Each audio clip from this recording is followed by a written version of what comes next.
আসসালামু আলাইকুম viewers, welcome to my new video. আশা করি সকলে ভালো আছেন। আপনাদের দোয়া এবং ভালোবাসায় আল্লাহর রহমতে আমরাও ভালো আছি। তো আজকে আপনাদের মাঝে একদম সবচেয়ে সেরা স্বাদের মুরগির মাংসের রেসিপি দেখাবো। তো এই যে মুরগির মাংস এবং আলু আমি একসাথে কেটে নিয়েছি। তারপরে হচ্ছে মশলাটাও নিয়ে নিয়েছি। এই যে এখানে আছে হচ্ছে আদা বাটা, রসুন বাটা, তারপর পেঁয়াজ কুচি আছে, গরম মশলা আছে, জিরা বাটা আছে এবং 2টা হচ্ছে আস্ত মরিচ নিয়েছি, শুকনা মরিচ বাটা আছে। তো আমি হচ্ছে কড়াই গরম করে নিয়েছি। এটা হচ্ছে এখানে অনেক খালা অনেক পরিষ্কার করতে চাইছে, কিন্তু আসলে ওইটা আগের দিন কী রান্না করতে যেন পুড়ে গেছিলো, ওই জন্য কড়াই একটা স্পট পড়ে গেছে। তো এই যে 2টা শুকনা মরিচ দিয়ে দিয়েছি ফোড়নে। তারপরে হচ্ছে আমি গোটা গরম মশলা দিয়ে দিব। এই যে এলাচ আছে এখানে, তারপরে হচ্ছে দারুচিনি আছে, তারপর হচ্ছে লবঙ্গ আছে। এগুলো দিয়ে আমি একটু নেড়ে নেব। তারপরে হচ্ছে আমি পেঁয়াজ কুচিটা দিয়ে দিব তেলে। যে বেশ খানিকটা পেঁয়াজ কুচি নিব, যেহেতু সুন্দর স্বাদ হওয়া লাগবে। তো আমি যেহেতু বলেছি একদম সবথেকে সেরা স্বাদে মুরগির মাংস রান্না করব। এটা মুরগি না, এটা হচ্ছে মোরগ। তো আমি পেঁয়াজটা নিয়ে মশলার সাথে নাড়িয়ে নেব। এই যে পেঁয়াজ, গরম মশলা এবং হচ্ছে এরকম শুকনো মরিচ ফোড়ন দেওয়ার পরে যে দারুণ একটা গন্ধ, মানে ঘ্রাণ আছে, এই ঘ্রাণটা আমার আসলে অনেক ভালো লাগে। আপনারাও দিয়ে দেখবেন গরুর মাংস রান্না করার সময় বিশেষ করে এরকম যখন রসুনের মধ্যে বা রসুন থেতো করে তারপর পেঁয়াজটা দেওয়া হয়, তখন দারুণ একটা ঘ্রাণ বের হয়, খুব ভালো লাগে।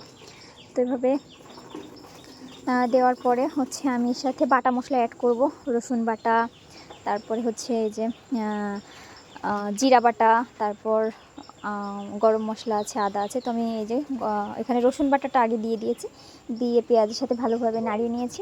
তো তারপরে হচ্ছে আমি একে একে সব মশলাগুলো দিয়ে দিব, হলুদ লবণও দিয়ে দিয়েছি। এই যে দিয়ে আমি মশলাটাকে সুন্দরভাবে, দারুণ একটা কালার আসছে এবং সুন্দরভাবে আমি এটা নিয়ে দেবো। শুধু জাস্ট আদা এবং গরম মশলাটা আমি রেখে দিয়েছি, এটা পরে দিব।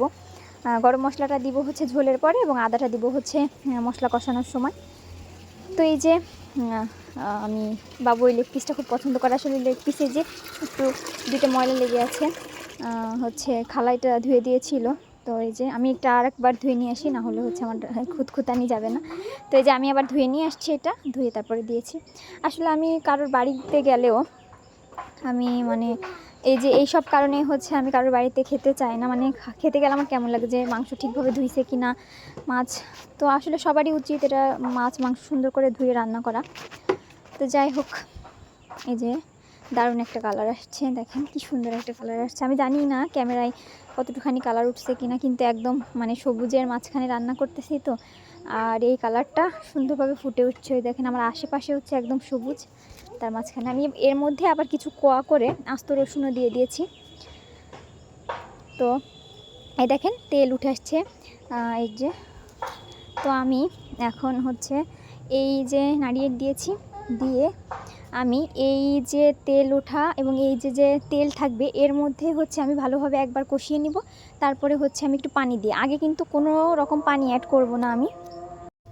তো তারপরে ফার্স্ট টাইম হচ্ছে আমি ঢেকে দিব, মাংসের যে পানি থাকবে ওটা ছেড়ে সিদ্ধ হয়ে যাবে। তারপরে হচ্ছে আমি এখানে কষানোর পানি অ্যাড করব। এই যে ঢেকে দিয়ে আমি এটা ভালোভাবে কষিয়ে নিয়েছি একবার, তারপরে হচ্ছে এই যে পানি দিয়ে আরেকবার কষাবো, আর এরপরে হচ্ছে ঝোলের পানিটা দিব, তাহলে মাংসের স্বাদটা ভালো আসবে।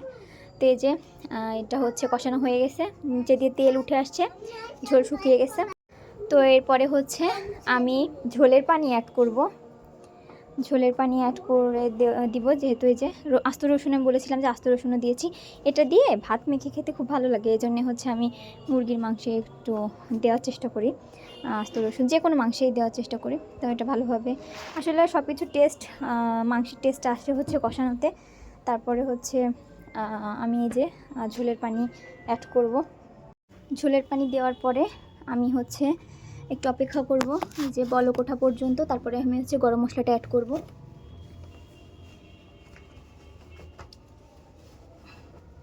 তো এই যে দেখছেন বলক উঠতেছে, তো তারপরে হচ্ছে আমি গরম মশলাটা দিব। আসলে রান্নাটা হচ্ছে এমন একটা ব্যাপার, আপনি যত মন দিয়ে রান্না করবেন আপনার রান্নাটা হচ্ছে তত ভালো হবে। দেখবেন যে এটা আমার হয়, সবার হয় কিনা জানি না, আমার যে জিনিসটা খেতে ইচ্ছা করে মনে করেন আমার খুব একটা জিনিস খুব খেতে ইচ্ছা করছে আমার রাত্রে, আমি সকালে সেই জিনিসটা যদি রান্না করি, এবং আমি সেটা কিন্তু খুব ভক্তি সহকারে এবং একদম মন দিয়ে রান্না করি, আর ওই রান্নাটা খেতে আমার কাছে খুবই ভালো লাগে। আর আমার নিজের রান্না আমার খেতে সত্যি অনেক ভালো লাগে। অনেকে বলেন, অনেকে আছেন যে তাদের হচ্ছে নিজের রান্না ভালো লাগে না, কিন্তু আমার ওরকম না, আমার নিজের রান্না নিজের খেতে খুবই ভালো লাগে। আমি নিজের রান্না খুবই পছন্দ করি, আর আমি নিজের রান্না আমার কাছে ভালোও লাগে। তো এই যে বলক উঠে আসছে, এটা কিন্তু ঝোলের পানি, তো আমি যেটুখানি, আমি বেশি ঝোল রাখবো না, তো সেই পর্যন্তই হচ্ছে আমি ইয়ে করবো। এবার হচ্ছে আমি যেহেতু বলক উঠে আসছে, এবার আমি হচ্ছে এই যে গরম মশলা বাটাটা দিয়ে দিয়েছি, আদা বাটাটা আগে দিয়ে দিয়েছিলাম, তারপরে যে দেখেন কি সুন্দর একটা কালার আসছে। তো এবার যেটুখানি ঝোল রাখবো সেই অবধি আমি অপেক্ষা করব, আর ওই ঝোল রাখবো যেটুখানি, ওইটুখানি রাখার পরে হচ্ছে আমি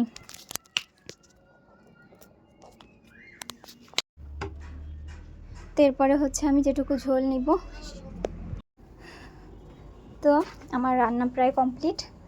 আপনারা যারা যারা আমার ভিডিওটি দেখছেন অবশ্যই লাইক কমেন্ট শেয়ার দিয়ে আমার পাশে থাকবেন, এবং ভিডিওটি ভালো লাগে অবশ্যই সাবস্ক্রাইব করবেন, আর একটা লাইক দিয়ে যাবেন অবশ্যই। ভিডিওটি দেখতে দেখতে একটা লাইক দিয়ে দেন, আপনারা যারা ভিডিও দেখতেছেন দেখবেন এবং দেখতেছেন তারা অবশ্যই ভিডিওতে একটা লাইক দিয়ে দিবেন।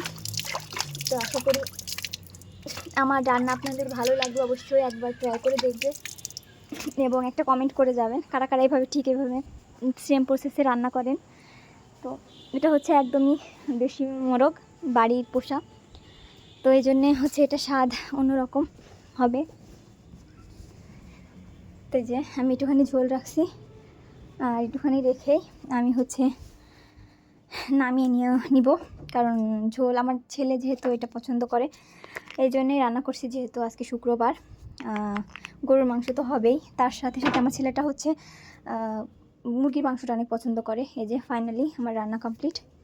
তো এবার হচ্ছে আমরা খাবো। এই যে এটা হচ্ছে আমার বরের জন্য খুলেছি, আমার বর খাবে, খেয়ে ও গোসল করতেছে, খেয়ে নামাজ পড়তে দেবে।